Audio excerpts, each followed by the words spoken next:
सम्मान्य सत्संग प्रेमी भाइयों एवं बहनों, हनुमान जी की बड़ी कृपा है कि हम लोग शनिवार को किष्किंधा कांड का पाठ करते हैं और 7 बार हनुमान चालीसा का पाठ करते हैं और फिर गीता जी पर विचार करते हैं। पूरे विश्व में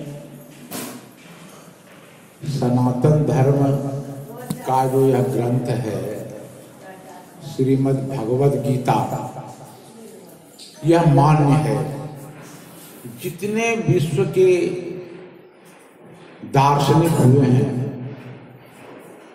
सबका एक मत है कि विश्व स्तर पर कोई एक ग्रंथ है तो वह गीता है। क्योंकि पश्चिम वाले ये मानते थे कि आदमी जो काम करता है, जो कर्म करता है, उसके पीछे कोई ना कोई प्रेरणा रहती है। गीता एक ऐसा धर्म शास्त्र है जो कहता है कि कर्म के पीछे जब तक प्रेरणा और कामना है तब तक वो बंधन का कारण है। वो कामना मिट जाए तो फिर वो कर्म योग है। ये इन बातों से विदेशी दार्शनिकों को बड़ा आश्चर्य हुआ, क्या ऐसा भी हो सकता है? और ये सारी बातें गीता में है। और तब उन्होंने कहा कि नहीं, सचमुच अमूल्य ग्रंथ है, अमूल्य ग्रंथ है। तो आज हम लोग अध्याय 2 के 41 से लेकर 45 तक श्लोक का पाठ करेंगे। ये आप लोगों में पेज नंबर 52 होगा, 52 होगा। मिला ये अध्याय 2 का 41वां श्लोक है। ऊपर में उससे ही श्लोक है, ऊपर से है ना। व्यवसायित्मिका बुद्धि एकेह कुरु नंदन बहुशाखा जननन्ताश्च बुद्धयो अव्यवसायिनाम् यामिमां पुष्पितां वाचं प्रवदन्ति विपश्चितः वेदवादरताः पार्थ नान्यदस्तीति वादिनः कामात्मनः स्वर्गपरा जन्म कर्म फलप्रदाम् क्रिया विशेष बहुलाम् भोगैश्वर्य गतिं प्रति भोगैश्वर्य प्रसक्तानां तयापहृत चेतसां व्यवसायित्मिका बुद्धि समाधो न विधीयते त्रैगुण्य विषया वेदा निस्त्रैगुण्यो भवार्जुनो निर्द्वंदो नित्य सत्वस्थो निर्योग क्षेम आत्मवान। बस इतने। आज का प्रसंग बड़ा आनंददायक और गंभीर भी है।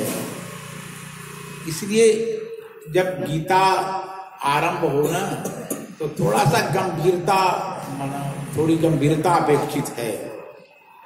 ये गीता की धारा कुछ अलग चलती है, इसलिए गीता को उसी भाव से सुनना चाहिए। क्यों? हमारे मन में जन्म से मृत्यु पर्यंत जो एक भ्रांति बनी हुई है कि सारा सुख संसार में ही है और यहीं से सब सुख मिल रहा है, गीता थोड़ी बात इससे हटकर कहती है तो कभी कभी लगता है ये सब फिजूल बात है, छोड़ो, जहां आनंद में है वहीं ठीक है। ये बात नहीं है, क्योंकि हमने नकली सुख को अपना असली सुख मान लिया है। तो गीता ये कहती है कि तुम सही में कैसे पहुंच सकते हो वहां। पहला जो श्लोक है, व्यवसायित्मिका बुद्धि, ये व्यवसायित्मिका बुद्धि क्या है? व्यवसायित्मिका बुद्धि कहते हैं निश्चयात्मक बुद्धि को, वह बुद्धि जो इधर से उधर विचलित ना हो। अब हम लोग कोई काम करते हैं तो ध्यान कभी उधर, ध्यान कभी उधर, सोच रहे हैं कुछ, कर कुछ रहे हैं। गीता कहती है, हे अर्जुन, इस कर्म योग में निश्चयात्मक बुद्धि एक ही होती है। ये कर्मयोग की बात चल रही है। कर्मयोग किसको कहते हैं मालूम? कर्म और कर्मयोग में क्या अंतर है? हम लोग संसार में बहुत कर्म करते हैं, तो कर्मयोग किसको कहते हैं? कर्म से जब कामना और वासना हट जाए तो वही कर्म कर्मयोग हो जाता है। बस ये समझिए। कर्म में जब, आज हम इस पर बोलेंगे, और कर्म में जब कोई कामना नहीं हो, कर्म के भीतर कोई वासना नहीं हो, तो वही कर्मयोग है। भगवान कहते हैं, हे अर्जुन, कर्मयोग में निश्चयात्मिका बुद्धि की परम अनिवार्यता है। देखो, अच्छा, ज्ञान योग में बुद्धि हमेशा निश्चयात्मक, 3 तरह के योग गीता में है, कर्मयोग, भक्ति योग और ज्ञान योग। समझिए आप, ये तिलक जी ने जो व्याख्या गीता की है वो कर्मयोग की व्याख्या की है, किसी ने भक्ति योग की, किसी ने ज्ञान योग की। तो ज्ञान योग में बुद्धि हमेशा स्थिर रहती है। क्यों? इसलिए कि ज्ञानी पुरुष स्वरूप का जब ज्ञान हो जाता है उसको अपना, तब वो ज्ञानी बनता है। लेकिन कर्मयोगी, अब भक्ति योगी जब बुद्धि को अस्थिर कर लेता है तब वो कर्मयोगी और भक्ति योगी बनता है। दोनों में यही अंतर है, मूल अंतर। इसीलिए ज्ञान योगी की बुद्धि विचलित नहीं होती। बड़े बड़े योगियों के पास आप बैठे रहिए अस्थिर। क्यों? उसने उस स्वरूप को पा लिया है। इसीलिए भगवान कहते हैं गीता में, हे अर्जुन, कर्मयोगी, देखो, कर्मयोग में मन व्यवसायित्मिका बुद्धि, निश्चयात्मक बुद्धि, बुद्धि जो है वो हमेशा स्थिर रहनी चाहिए। और कहते हैं, अस्थिर विचारवान विवेकहीन सकाम मनुष्यों की बुद्धियां ही निश्चय बहुत भेदों वाली हो जाती हैं। मतलब क्या हुआ? हम लोग क्या हैं? एक तो कहा कि कर्मयोगी हुआ है कि जिसकी बुद्धि अस्थिर हो, और काम करने वाला कौन है? जिसका मन चारों तरफ जाए। यहां कर रहे हैं, चलो जरा उधर भी चलने, चलो जरा उधर भी चलने। हम लोग तो ऐसे दिन रात इस पर संचालित होता रहता है मन। देखो, गीता बड़ी मर्म की बात कह रही है। गीता मर्म की बात कह रही है कि हमारे दुख का कारण, हमारी पीड़ा का कारण और हमारे भीतर जो विचलन है, इसके मूल कारण ये है कि हमारी बुद्धि बहुत अस्थिर है। ये व्यावसायिकता बुद्धि नहीं है। कहता है ये क्यों है? अब भगवान बताएंगे कि ऐसी बुद्धि क्यों हो जाती है। देखिए, ऐसी बुद्धि तब होती है, नीचे कहते हैं, याम इमाम पुष्पितं वाचम, ये 3 श्लोक जो 42, 43, 44 है, इसका अर्थ होता है, भगवान कहते हैं, हे अर्जुन, जो भोगों में तन्मय हो रहा है, जो कर्म फल के प्रशंसक वेद वाक्यों में ही प्रीति रखता है, जिनकी बुद्धि में स्वर्ग ही परम प्राप्य वस्तु है और किसी दूसरी वस्तु उसको कोई प्रेम नहीं है, ऐसा कहने वाले अविवेकी जन इस प्रकार की जिस पुष्पित यानी दिखाऊ शोभायुक्त वाणी को कहा करते हैं, भोग तथा ऐश्वर्य की प्राप्ति के लिए नाना प्रकार से बहुत सी क्रियाओं को करते हैं, जिनका चित्त हर लिया गया है, जो भोग और ऐश्वर्य में अत्यंत आसक्त हैं, उन पुरुषों की परमात्मा में निश्चयात्मका बुद्धि नहीं होती है। अब देखिए, इसकी व्याख्या थोड़ी समझने लायक है। इसकी व्याख्या ये है कहता है कि ये जो हम लोग जितनी साधना कामना से करते हैं ना, वहां बुद्धि स्थिर नहीं रहती है। ये जितनी सगुण उपासना है, आपको क्या, मैं इस पर बोलूंगा आपको लगेगा कि आज तो उल्टी बातें बोलने लगे। ये आप जितनी कर्मकांड की धारणा और उपासना करते हैं उसमें बुद्धि आपकी अस्थिर रहती है। क्यों? इसलिए अस्थिर रहती है कि जैसे हम दुकान चलाते हैं वैसे हनुमान मंदिर में पूजा करते हैं। दुकान चलाते हैं इसलिए, नौकरी करते हैं इसलिए कि कुछ माल मिलेगा, कुछ पैसा मिलेगा। हनुमान जी के पास भी इसीलिए आए हैं कि जो व्यापार में 1 लाख मिल रहा है तो कल से 1.25 लाख मिलेगा। ये दोनों कर्मों में कोई अंतर नहीं है।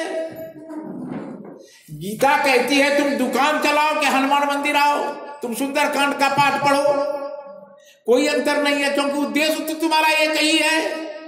क्या उद्देश्य है? पैसा मिले, खूब संसारी भोग करें, एसी लगा लें घर में, जाड़े में हीटर लगा रहे हैं, खूब आनंद करें, ये वाली गाड़ी है तो वो वाली गाड़ी मिल जाए, ये भोग का सुख मिले। तब बुद्धि व्यवसायिक का नहीं होगी, निश्चयात्मक बुद्धि नहीं होगी। तो आपके मन में होता होगा जब तक उद्देश्य नहीं होगा तो काम कैसे करेंगे? बिना उद्देश्य के, बिना प्रेरणा के भी काम होता है। आप कहेंगे कैसे? आप सड़क पर चल रहे हैं, कोई आदमी आगे आगे चल रहा है, उसका कैश का बैग या मान लो उसके पास एक छाता है वो गिर जाता है। आप बिना उसको कहे, बिना सोचे, इसके लिए कोई आपके मन में भाव नहीं था, छाता उठाकर उस व्यक्ति को दे देते हैं और चल पड़ते आगे। करते हैं ऐसा कि नहीं? इसमें आपकी कोई कामना वासना है? कुछ आपके मन में भाव है? कुछ नहीं है। ये सहज भाव से पैदा हुआ। जो सहज भाव से कर्म होता है ना, वही कर्मयोग है, जिसमें कहीं कोई कामना का भाव नहीं है। गए सड़क पर, देखिए कि एक विकलांग आदमी सड़क पार नहीं कर रहा है, आपकी दृष्टि पड़ी, भाव पैदा हुआ, उसको पकड़कर आपने सड़क पार कर दिया, वो चला गया, आप भी चले गए। ये सहज कर्म है। और सहज कर्म जो होता है ना, वो सर्वोत्तम कर्म है, वही निश्चयात्मक बुद्धि है। और तब एक बार मैं गीता पर इसे बोल रहा था तो एक आदमी ने कहा आप तो बराबर हनुमान चालीसा और सुंदरकांड पढ़ने के लिए कहते हैं, तो हमसे क्यों पढ़वाते हैं?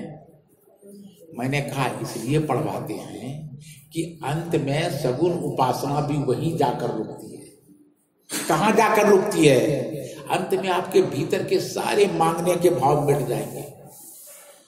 जब स्वामी विवेकानंद नरेंद्र थे, यानी शुरू में नरेंद्र जब गए रामकृष्ण परमहंस के पास, तो कहा नरेंद्र बताओ आते क्यों नहीं मेरे पास? कहा गुरुदेव क्या आऊं?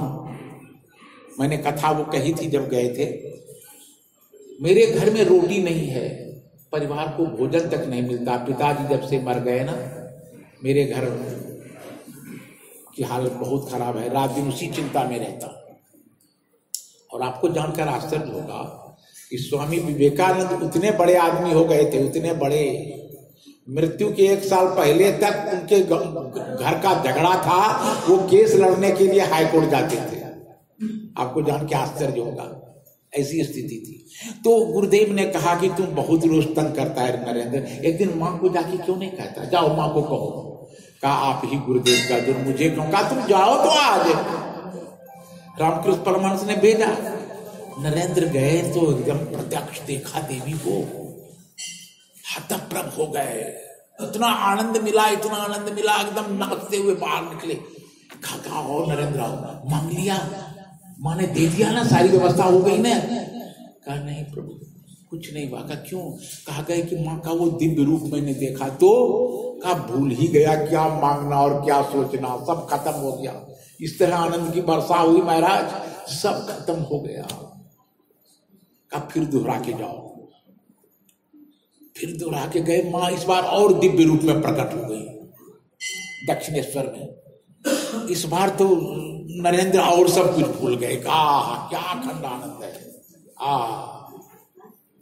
थोड़ी देर के बाद फिर उसी तरह से मुस्कुराते हुए नरेंद्र निकले। कहा बेटा मांग लिया ना इस बार? मांगा कि ना? माँ से बोले कि नहीं जो मेरे पास बोले थे? फिर नरेंद्र ने कहा गुरुदेव अब लीला बंद करो, ये नहीं होगा। कहा तीसरी बार फिर जाओ। तीसरी बार गए नरेंद्र, और माँ इस बार दिव्य रूप में थे, तो देने के लिए तैयार, कुछ मांग लिए नरेंद्र। ले ले तुम जितना जो लेना। अब नरेंद्र ये सब बात ही भूल गया कि हम आए थे किस लिए। वो जितनी सांसारिक जगत की कामना, वासना, मांग, दुख, सुख सब धुल गया।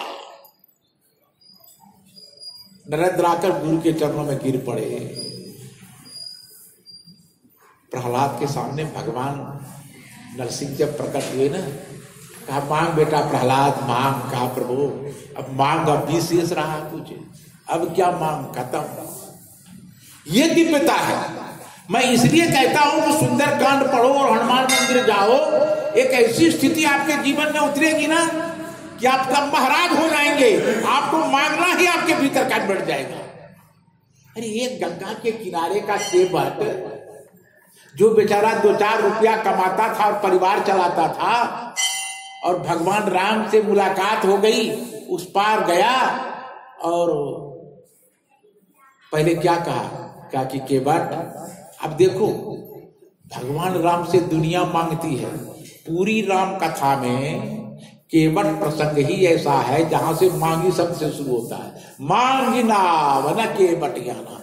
भगवान पूरी गाथा में, पूरे जीवन में किसी से मांगते हैं तो किससे मांगते हैं? केवट से मांगते हैं। देखो किसी से नहीं मांगना महाराज। मनु महाराज के सामने भगवान प्रकट हुए, मनु महाराज ने मांगा। भगवान बड़े होशियार है, क्यों मांग पाया मनु महाराज से? मनु महाराज से जीवन भर लोगों ने मांगा और वो देते थे। वो जानते थे नहीं थे कि याचना क्या होती है, मांग क्या है। कहा इसमें अभी भी देने का भाव है, इसीलिए कहा राजा मांग, तुम मांग क्या चाहते हो। उसके देने का भाव खत्म हो गया। और केवट ने जीवन भर लोगों से मांगा था, समझिएगा, जीवन भर मांगा था। इसलिए भगवान जाकर मांगते हैं, इसके भीतर का मांगपना आज खत्म कर देते हैं, इसके भीतर के मांगने का भाव ही मिटा देते हैं। और जब उस पार गया तो केवट से कहा कि केवट कुछ उतराई तुम ले लो। तो केवट ने क्या कहा? अब कछुनाथ न चाहिए मोरी दीन दयाल अनुग्रह। आज नाथ में काह न पावा। अब सुनिए केवट का वाक्य, कहता है महाराज आज मुझे क्या नहीं मिल गया, क्या नहीं मिल गया। अच्छा बताइए तो, केवट को अयोध्या का राज दे दिया भगवान ने, केवट को महल बनवा दिया। क्या किया केवट के लिए श्री राम ने? कुछ नहीं किया, कुछ नहीं किया।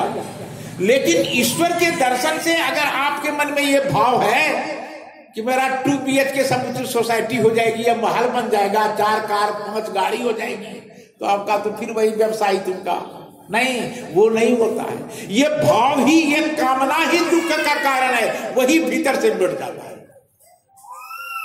वही भीतर। जिस दिन वो मिट जाए वही भक्ति है। नहीं तो देखते हैं बड़े बड़े भक्त आश्रम में, कुटी में क्यों होते हैं, महल में क्यों नहीं होते। और देखो संसार में कितना मिलेगा तो आप खुशी होंगे। परसों तरसों समाचार में आया था कि वो अंबानी बन गया एशिया का सबसे धनी आदमी, नहीं था अखबार में। अब देखो वो एशिया का धनी जब छपा होगा तो बेचारा बहुत प्रसन्न नहीं हुआ होगा, बहुत बहुत दुखी हुआ होगा। क्यों? दुनिया का सबसे धनी आदमी कब बनूंगा? नहीं, उसके मन में ये भाव आया होगा अभी तो एशिया में ही रह गए, नहीं इतना भी नहीं कमा सके, कुछ कम से कम 2-4 महादेश और मिल जाता, उसमें धनी हो जाते। और देखो दूसरे की बात छोड़ो, उसके भाई को लगा होगा कि एक भाई हमारा एशिया का धनी आदमी, और मैं देखो कि लोन में डूबा हुआ कर्ज में, और उसकी पत्नी को लगती होगी कैसी मैं दुर्भागा, अरे शादी उसी से हो जाती तो आज हम कितना आनंद में रहते। और जो भारत का सबसे धनी आदमी है वो सोचता होगा ये तो बन गया एशिया का धनी, हम तो भारत के ही सबसे बड़ा धनी आदमी में गिनती में आते हैं लोग। कितने तरह के भाव, कितना लेंगे तो आप सुखी होंगे बताइए ना। कौन सा अटल बिहारी वाजपेयी ने कहा था एक आदमी को धनी होने के लिए कितना धन चाहिए। इसलिए गीता बार बार कहती है इन बातों को महाराज, और ये कहां घटेगा? यही घटित होगा। नरेंद्र की मांग समाप्त हो गई, मांग समाप्त हो गई नरेंद्र की। कहा गुरुदेव अब कुछ नहीं। रामकृष्ण परमहंस ने कहा ठहरो बेटा, ठहरो तो पाने। कहा एक बात नरेंद्र सुन लो, महल तो तैयार नहीं होगा, लेकिन तुम्हारे घर में आज से रोटी सब्जी की कठिनाई नहीं होगी। ये लगभग 200 वर्ष पहले की घटना है। और मैं बताऊं कि जब नरेंद्र एक राजा के यहाँ गए थे तो बहुत देने लगे, उन्होंने कुछ नहीं लिया, कुछ नहीं लिया। तो कहा महाराज मैंने सुना है कि आपके घर पर बड़ा कष्ट है। उस जमाने में वो 500 रुपया प्रतिमाह उनके घर पर बेचते थे, उस जमाने में, आज से 200 वर्ष पहले। तो मैं ये कह रहा हूं ना, अब नरेंद्र फकीर हो गया था, पूरा विश्व जानता है। ये जो भाव है ना, ये मांग, इसलिए हम कहते हैं सुंदरकांड पढ़ने से ये सब तो होगा ही। भक्ति करने वाले को कभी भी धन का अभाव नहीं होता, कभी भी समृद्धि का अभाव नहीं होता, वह व्यक्ति कभी रोगी नहीं होता। ये सब तो सरल बात है। अंत में घटना घटेगी आपके जीवन में कि ये सब शून्य हो जाएगा और जो प्राप्त करेंगे लगेगा कि इसके सामने ये कुछ नहीं। गीता यही कहती है। और बाद में आपको अनुभव, योगी बाद में अनुभव करता है तो कुछ नहीं, कुछ नहीं। आपने अखबार में पढ़ा होगा कभी कभी कि कोई अरबपति खरबपति जयपुर का व्यक्ति हाथी पर चढ़कर हीरे जवाहरात की दुकान थी, सड़क पर जाकर लुटा दिया और अपने जैनी महात्मा बन गए। कहीं कुछ तो घटित हुआ होगा, पागल तो नहीं हुआ होगा। जब भीतर का आनंद घटित होता है ना तो ये शून्य हो जाता है जगत। गीता यही कहती है। एक कथा और सुना दूं इस पर तो बात समझ में ज्यादा आएगी। तानसेन का नाम आप लोगों ने सुना होगा। तानसेन अकबर के दरबार में वो गाते थे और अकबर झूमने लगते थे। सम्राट अकबर था, झूमने लगता था। तानसेन इतना बढ़िया गाता था, झूमता था। एक दिन सम्राट ने पूछा, ए तानसेन एक बात बताओ कि तुम इतना बढ़िया गाते हो, कैसे गाते हो, कौन है तुम्हारे गुरु, किसने सिखाया है ये सब? कहा हाँ महाराज मेरे गुरु हैं। कहा जब तुम इतना बढ़िया गाते हो मैं सब कुछ भूल जाता हूँ राजपाट, उस समय तक मुझे पता नहीं चलता है कि मैं सच में सम्राट हूँ। तुम्हारे गाने में डूब जाता हूँ तो पता ही नहीं चलता, वो तो तुम्हारे गाने की आभा मिटती है तब मुझे लगता है कि मैं सम्राट हूँ, नहीं तो तुम्हारे गाने में ही डूब जाता हूँ। तो कहा कि तुम्हारे गुरु कौन है? कहा मेरे गुरु हैं हरिदास। कहा तो वो नहीं आ सकते मेरे दरबार में? तानसेन ने हाथ जोड़ दिया, नहीं जा बना, संभव नहीं है। कहा अरे देंगे 1000 स्वर्ण मुहरे, 10,000 स्वर्ण मुहरे देंगे, जवाहरात दे देंगे, जितना तुम कहोगे सब दे देंगे। तो तानसेन बहुत जोर से हंसा। कहा महाराज मेरे गुरुदेव जो हरिदास है ना, इन चीजों से उनको कोई मतलब ही नहीं है। कहा तो सो कैसे गुरु है जो मतलब नहीं? मेरे दरबार में जितने फकीर आते हैं, संत आते हैं, वो कैसे हैं? कहा नहीं महाराज। कहा था छोड़ो, एक बात बताओ, उनका संगीत हम कैसे सुन सकते हैं? कहा मैं ये उपाय है। कहा देखिए महाराज वो संगीत अपने मन से गाते हैं। कहा कैसे होगा? कहा प्रायः ब्राह्म मुहूर्त में 3 बजे के बाद वो गाते हैं। तो रहते कहाँ हैं? कहा यहाँ से दूर जमुना के किनारे पर एक छोटा सा आश्रम झोपड़ी नुमा है, उसी में मेरे गुरुदेव रहते हैं। जाड़े का दिन, बहुत ठंड हवा, शरद। अकबर ने कहा चलो तानसेन आज चलते हैं। दोनों निकले, गए। चले गए 1-1.5 घंटा पहले ही। उस दिन अकबर को नींद नहीं लग रही थी। गए चुपचाप। कहा महाराज एक बात, कोई आवाज नहीं होनी चाहिए, इनको खटक नहीं होनी चाहिए। दोनों बैठे हुए हैं ठंड में वहां, और अकबर वेश बदल कर गया था। दोनों ठंड में बैठे हैं। 3 बजे तानपुरा के साथ उनके गुरु ने शुरू किया संगीत, 3 बजे भोर में। और अकबर 5 ही मिनट के बाद तन्मय हो गए और आंसू झरने लगे अकबर के। 2-3 घंटे तक वो गाते रहे, नाचते रहे और अकबर को होश नहीं। अकबर रोते रहे और एकदम अचेत होकर बैठे रहे। जब एकदम सवेरा होने पर हुआ तो तानसेन को लगा कि लोग देखेंगे, अब लोग जगने लगे हैं तो कहेंगे सम्राट की झोपड़ी के किनारे बैठ के रो रहे हैं, क्या इनको विपत्ति आ गई, लोग क्या समझेंगे। तो उनको ऐसे जगाया। 5 मिनट तक जब जोड़ा उनको, तब जगे वो। तो कहा कि सब, अकबर ने पूछा मैं कहाँ हूँ तानसेन? कहा महाराज आप संगीत सुनो। कहा महाराज अब सवेरा हुआ जा रहा है, चलिए।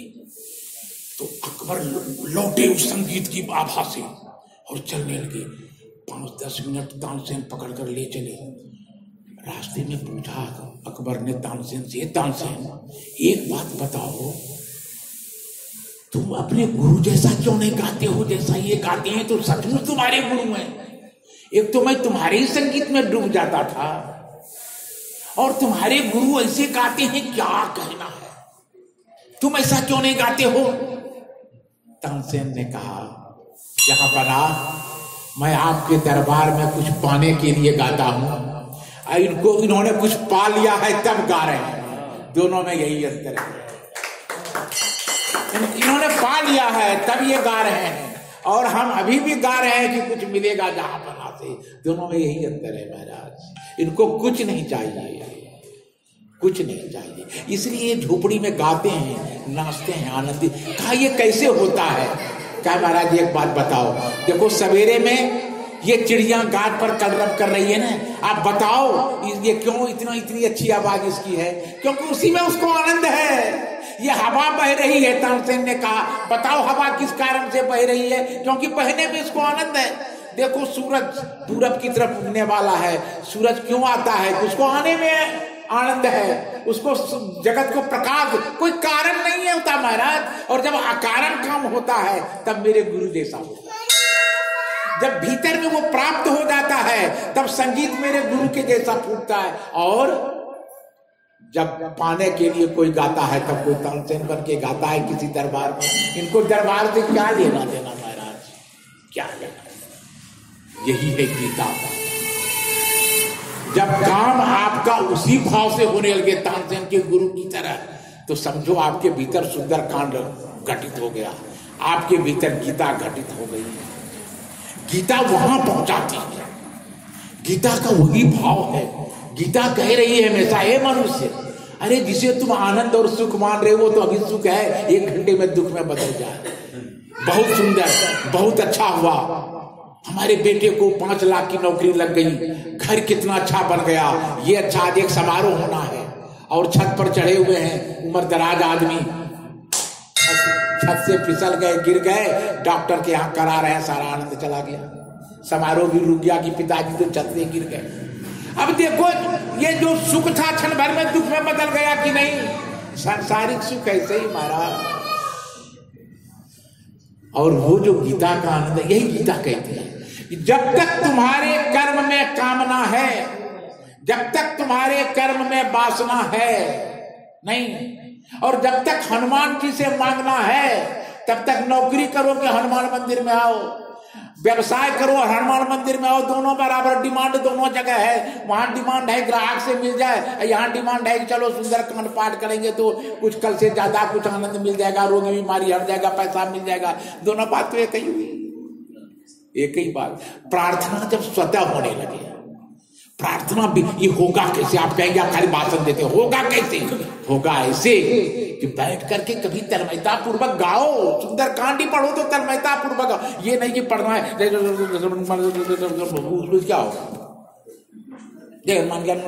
कुछ नहीं, वो कुछ नहीं हुआ। कभी तो ऐसा गाओ कि भूल गए सुंदर कांड पढ़ते पढ़ते नहीं। रूपकला जी महाराज थे ना, रूपकला जी महाराज, आप लोगों ने नाम नहीं सुना होगा। वो अयोध्या के बहुत बड़े संत थे, बहुत बड़े संत रूपकला जी, बिहार के शिक्षक थे आरा जिले के। इतने बड़े भक्त थे कि अयोध्या के सारे संत एकादशी के दिन जब रूपकला जी जाते थे भगवान के मंदिर में तो पंक्तिबद्ध खड़े होकर रहते थे। क्यों महाराज? भगवान से आप मेरी बातें कह दीजिए। भगवान से सबको ये विश्वास था कि एकादशी के दिन जब भगवान ये जाते हैं अंदर और दरवाजा बंद हो जाता है तो भगवान साक्षात इनको दर्शन देते हैं। कहा महाराज मेरे भी प्रणाम, मेरे भी प्रणाम, मेरे भी प्रणाम कह दीजिएगा। जानते हैं क्या घटना घटित थी? वो रामचरितमानस के बड़े भक्त, अब विद्यालय में शिक्षक थे। ये अंग्रेज के जमाने की बात है। अंग्रेज के जमाने में बड़ी कड़ाई थी। एक अंग्रेज इंस्पेक्टर आया विद्यालय के इंस्पेक्शन करने के लिए। 1 महीना से विद्यालय की तैयारी चल रही थी। वो असिस्टेंट हेडमास्टर थे वहां। तो कहा चले जल्दी से पूजा पाठ करके चले विद्यालय। वो जो भगवान राम का पूजा पाठ करने बैठे ना, सुंदर कांड का पाठ करने लगे ना, तो आंख से आंसू की धारा बहने लगी।